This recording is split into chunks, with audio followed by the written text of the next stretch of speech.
இந்த உலக வாழ்வு யாருக்கு வேண்டுமானாலும் நிம்மதியோடு, சந்தோஷத்தோடு, மகிழ்ச்சியோடு, அருளோடு அல்லது சோதனையோடு இருந்து விடலாம்.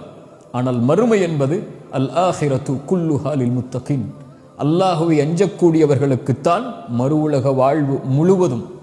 அல்லாஹ் ரப்புல் ஆலமீன் குர்ஆனிலே சொல்கிறான், இன்னல் முத்தகீன ஃபீ மகாமின் அமீன்.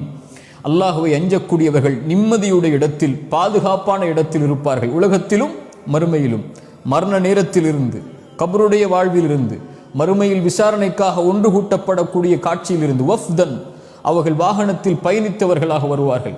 வசீகல்லதீன தகவ், அல்லாஹுவை அஞ்சக்கூடியவர்கள் அல்லாஹ் சொர்க்கத்திற்கு முன்னால் ஒன்று கூட்டி இருப்பான், அணிவகுத்திருப்பான்.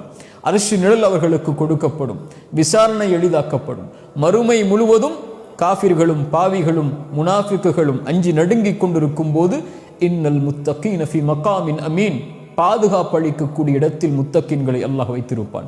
நிம்மதியோடு அவர்கள் மறுமையில் இருப்பார்கள். நபிமார்களோடு, நல்லவர்களோடு, சாலிஹீனான மக்களோடு சொர்க்கத்தில் நுழைவார்கள் கண்ணியத்தோடு. அல்லாஹ் சொல்கிறான், சொர்க்கவாதிகள் முத்தகின்களாக இருப்பார்கள். சொர்க்கத்துடைய ஆறுகளில் அல்லாஹ் அந்த முத்தகின்களை வைத்திருப்பான். ஃபி மக்அதி சித்கின் இன்த மலீகின் முக்ததிர். சுப்ஹானல்லாஹ், உண்மையின் சிம்மாசனத்தில் ரப்புக்கு அருகில், அந்த அந்த அந்த அந்த அதிபதிக்கு, அந்த அந்த மாலிக்கிற்கு அருகில் அல்லாஹ் ரப்புல் ஆலமீன் அவர்களை வைத்திருப்பான். அல்லாஹ்விற்கு அருகில் வாழக்கூடிய பாக்கியத்தை அல்லாஹ் அந்த முத்தகீன்களுக்கு தருவான்.